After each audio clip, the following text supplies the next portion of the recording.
Hello everyone, welcome to my channel. So in today's video we are gonna to discuss about the another topic, which is poverty and development. So without wasting more time, let's begin.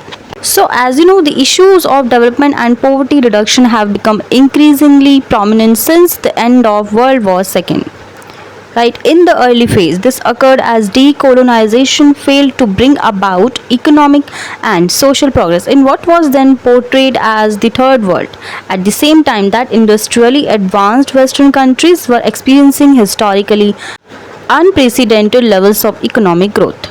So, as global economic disparities widened, some argued that colonialism had given way to new colonialism, political domination having been replaced by more subtle but no less effective economic dominations.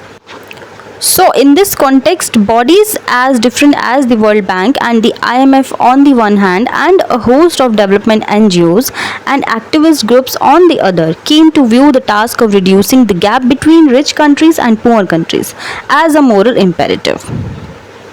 Right? However, poverty and development are complex and deeply controversial issues. Now let's discuss what is poverty. See, poverty has been the normal state of affairs for most of world history.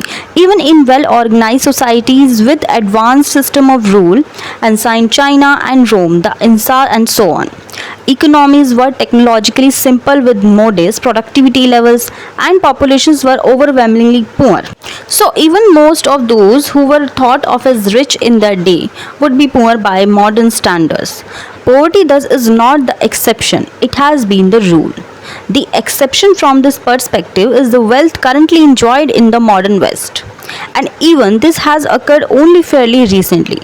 It was only in the late 18th century that European and North American societies started to increase productivity in ways that defied the predictions of Thomas Malthus, who had warned that any improvement in productivity would simply be nullified by demographic growth.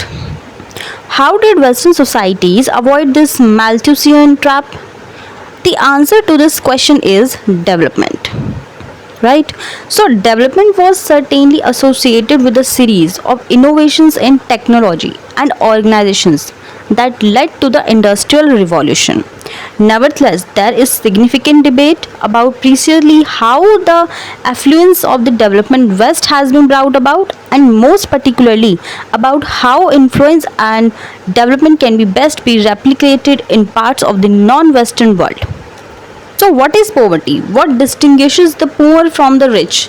If poverty reduction is a goal of national, regional, or global policy, it is necessary to understand what poverty is and how it can be measured. However, poverty is a complex and contested concept. On the face of it, poverty means being deprived of the necessities of life, that is, lacking sufficient food, fuels, shelter, and clothing to maintain physical efficiency. In its original sense, this was seen as an absolute standard below which human existence became difficult to sustain. This means, for instance, that adult males must eat about 2000 to 2500 calories a day, simply in order to maintain body weight. According to this view, poverty hardly exists in developing industrialized states like USA, Canada, and UK, and Australia. Even the poor in such countries live better than much of the world's population. Absolute poverty is founded on the idea of basic needs, corresponding to psychological needs in Maslow's hierarchy of needs. So, however, the idea of absolute poverty may miss an important dimension of poverty. People may feel that they are poor not because they suffer from material hardship and their basic needs are not met, but because they lack what others have got. They feel deprived in terms of the standards, conditions, and pleasures enjoyed by the majority in their society.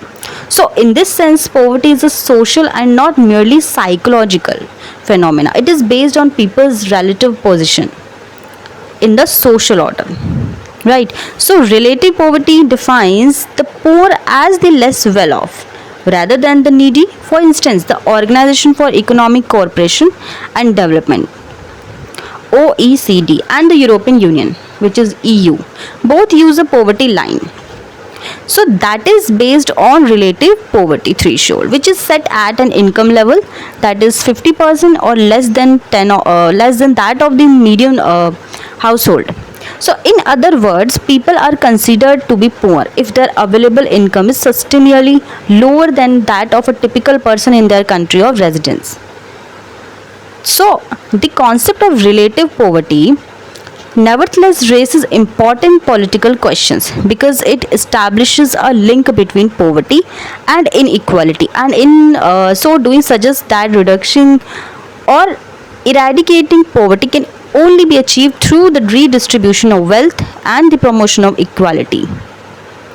Okay.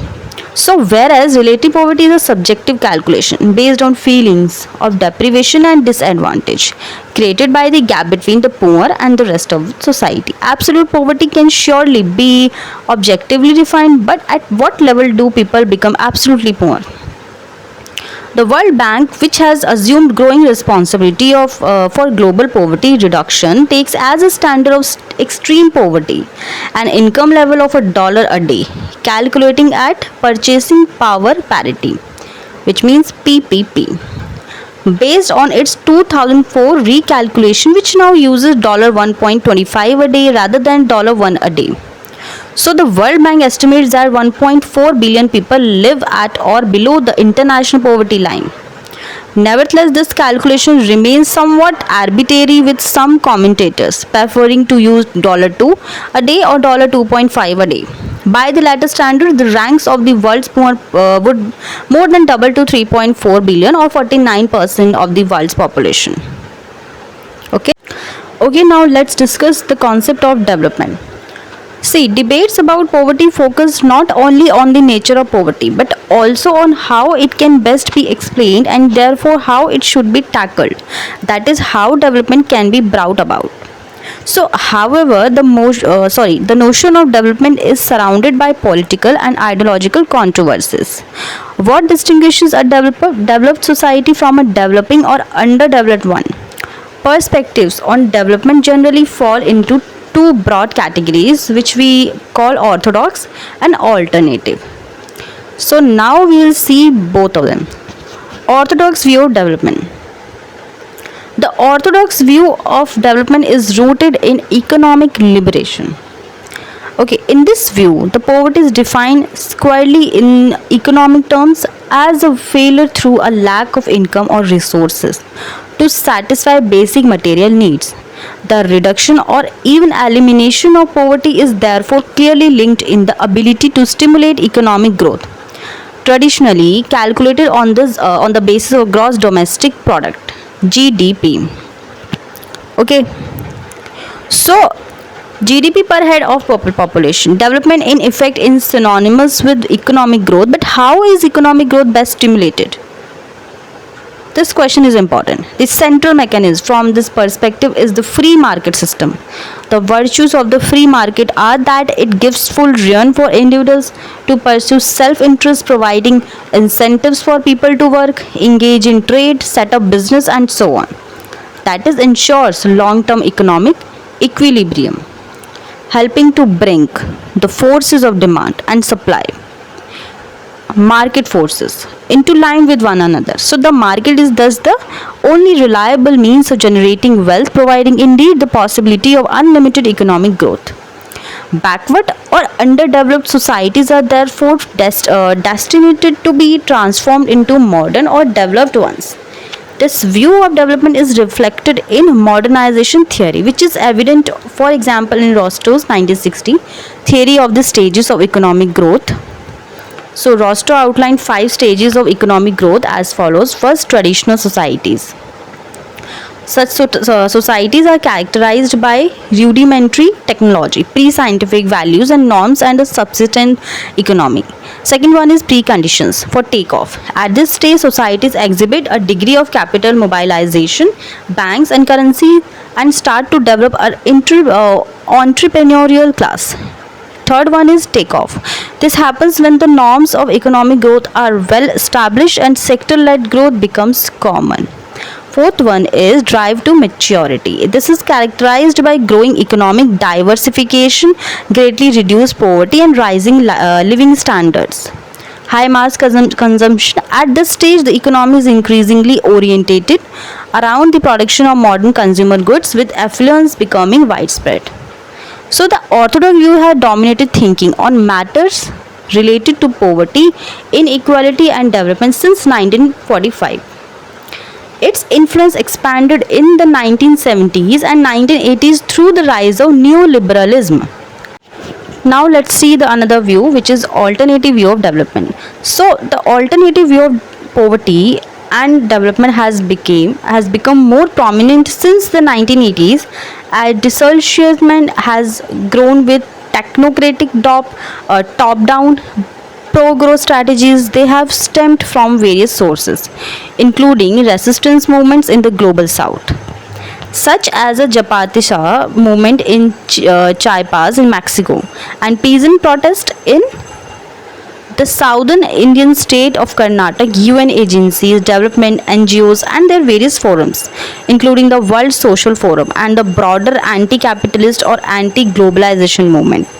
However, there is no single or coherent alternative package of ideas about development, while radical elements are strongly anti-Western, anti-corporate, and place a heavy emphasis on self-management and environmentalism.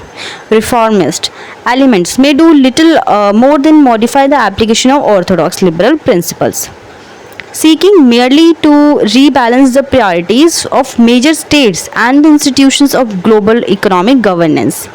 Nevertheless, certain general themes can be identified, the most important of which are as follows: a humanistic view of poverty that emphasizes opportunity, freedom, and empowerment, thus meeting material and non-material needs.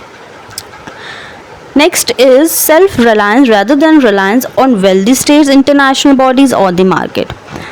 Another one is ecological balance, sustainability, and conservation of the global commons: water, land, air, forest. Fourth one is social and cultural inclusion through respect for cultural diversity and the interest of marginalized groups such as women and indigenous groups. Local control achieved through community action and democratic participation. Last one is the view that poverty has a structural character stemming from disparities in the global trading system and elsewhere. So the alternative view rejects the one size fits all implications of orthodox thinking, and in particular the idea of a linear transition from a traditional society to a developed society, in which Latin America, Asia, and African states are destined to sooner or later to go through the same process of modernization as states in the global north. Okay, so that's all for today. I hope you understand all the points clearly. If you have any doubts, feel free to ask any question to me. If you like this video, then do subscribe for more videos. See you in the next video. Till then, bye bye, take care.